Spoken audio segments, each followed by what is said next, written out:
What is up, guys? Welcome back to the channel. My name's Travis. Of course, you are watching TWA Motorsports, and welcome to my nightmare. So what is going on with the green truck now? Well, the video I planned on putting up today and posting right now while you're watching this was the dually back here being finished and dropped. Not finished maybe, but dropped, right? Which is why the green truck is here in the first place. I also have some stuff going down the Trans Am on the lift. I got some stuff going down on the Camaro back here, trying to get rid of the Trans Am parts car. I don't know if I've talked about what we're doing there, but doing a little rear end swap, trying to get the parts Trans Am out of here. Lots of stuff going on, and a lot of people reach out to me or in the comments say, I don't know how you keep up with all this stuff. I don't get it. I don't understand it, or why don't you work on this, or why don't you work on that? It's tough. Like sometimes I come out here, I'm not motivated. I've got to move a bunch of stuff to work on something, and that's frustrating. And so guys, look, when it's hot or when it's extremely cold, now I have heat out here, but I don't have air. But when it's hot, like today's supposed to be really hot, I'm trying to get a good start early this morning. It's tough. I'm not gonna lie. And then when stuff like this happens, which we're gonna talk about with the green truck, it makes it even tougher because you're like, man, I just don't even wanna, I don't even wanna come out here right now. I'm just frustrated. But we're gonna push through. But I wanted to make this video kind of talk about what's going on with the green truck and kind of what our plans are there. And, you know, are we gonna sell it? Are we gonna keep it and fix it? What are we gonna do? But anyway, you guys saw a video, maybe the video before this one, not the video before this one, but maybe before that. Look, we needed to move the green truck here in order to work on the dually, or at least I wanted this center garage bay to be open for we can move everything that runs out, basically, like the 54, the green truck, the 72, the Camaro. Wanted to be able to move all that stuff in and out. So I wanted the dually over here because this stuff's kind of not mobile right now over on this garage bay. So pretty simple. We came out here, Cohen came out here with me that morning. The thought was move the green truck from here, went to start it, wouldn't start. You guys saw that video. I still don't know what the deal was there. We replaced the battery terminals and it seems to be fine. Okay, I don't know what the issue is. Or was. It could have just been bad terminals. It could have just been the battery being so dead that it wouldn't charge. No idea, but so far so good. I've had to move it out a couple times recently and it's done fine. Well, the other night I decided, hey, I'm going to take this thing out for a rip. I don't drive it that often, especially now that it's hot and the AC's jacked up. I don't drive it. And so I thought, let's take it down the road. It's kind of cooled off. And I go down the road, I let it warm up here idling. I go down the road, it's nice and warm on my way back. And we're talking like less than a mile. I just went in front of the house to the end of the road, turned around and came back. And so on the way back, I stopped and like from a dead stop, I wanted to rip on it. And I did. It spun the tires a little bit, kind of made a clunk noise. Didn't think much of it. I didn't really hammer on it that much. I just kind of stood on it for a little bit. Anyway, when I turned the corner up here by my shop, it was chirping as I turned, and I thought, you know what? I wonder if I broke an axle or broke the rear end. And it was still kind of chirping as I was turning, and then when I turned into the driveway, you guys know my driveway's gravel, it was skipping. What now? What now? Trying to get it lined up and backed up into the garage, it was doing that the entire time. So, look, I think the rear end's taking a dump on me. I've heard of these G80 differentials locking like that. Sometimes getting them up to speed will, they'll unlock again. I don't really know, guys. When I built this truck or put this truck together, the rear end was not a huge concern of mine because the truck that I bought as a parts truck that I got the V8 from, the 5.3 that's under the hood, and some other random parts, it had a good G80 373 differential.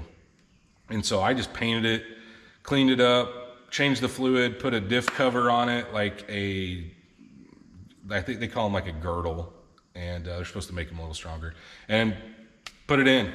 Okay, so I did a disc brake, and well, no, it already had disc brakes. I did a dual piston rear disc brake on it, but that's the only things that have been done to the rear end. So it's basically stock for the most part. And look, we all know that the G80 is not a super strong differential.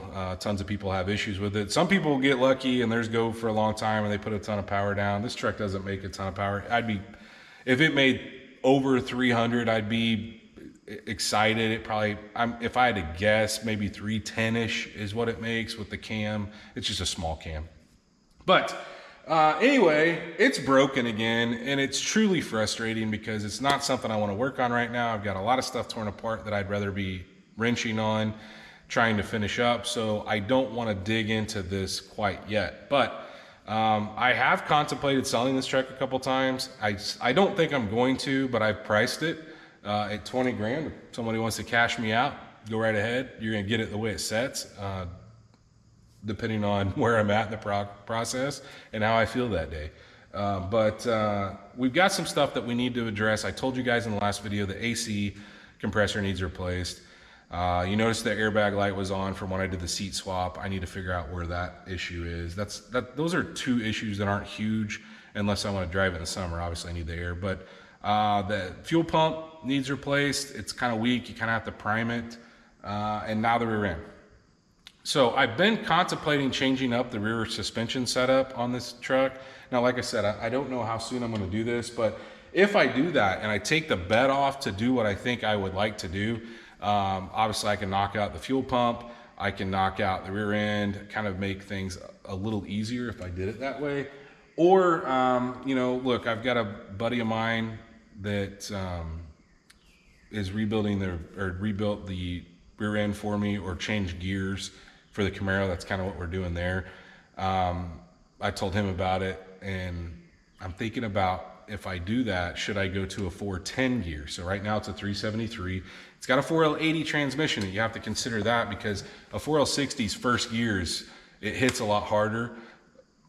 The 4L80 isn't like that. It's kind of sluggish in first gear. So I'm trying to justify the 410 gear.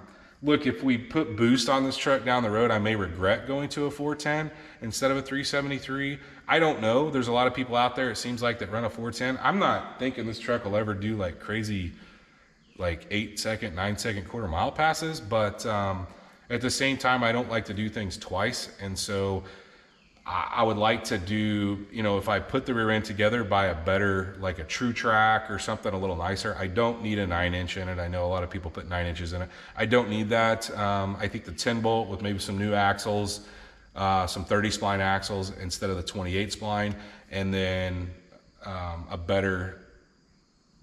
basically a better differential than the G80, the stock GM unit, and some nice gears like a Motiv set or something. I think it would probably hold up, but I don't know. That's why I'm asking you guys. So let me know in the comments if you have had a truck with a 4L80 transmission and a 410 gear, and how did it cruise down the highway on a stock tire. This is like a 26.5-inch tire. I mean, from my calculations, I think at like 65, it'd turn like 2,300 RPMs if I had a 410 in it, I think is what I figured. But anyway, kind of wanted your take on that. And I kind of wanted to tell you guys what was going on and why I am not right now showing you a video of the dually drop. I'm not even going to show you over there because it's in the progress of going together. Like I said, I just ran into a small issue with a part that I tried to install that doesn't work or fit. And you will be seeing that video. I'm hoping the next upload is what you will be seeing there. But hopefully you guys enjoyed my rant and my just sitting in the chair talking about poor Travis. It's really not that bad. It's just frustrating sometimes when you think something's running and it doesn't. But if you did enjoy this little upload, guys, please, like always, smash that thumbs up button. If you are not subscribed, go down and hit the subscribe button. Of course, like always, ring that bell notification. That will notify you every single time we drop a new video on this turd or one of the other turds in the shop. And stay tuned to see what we work on next.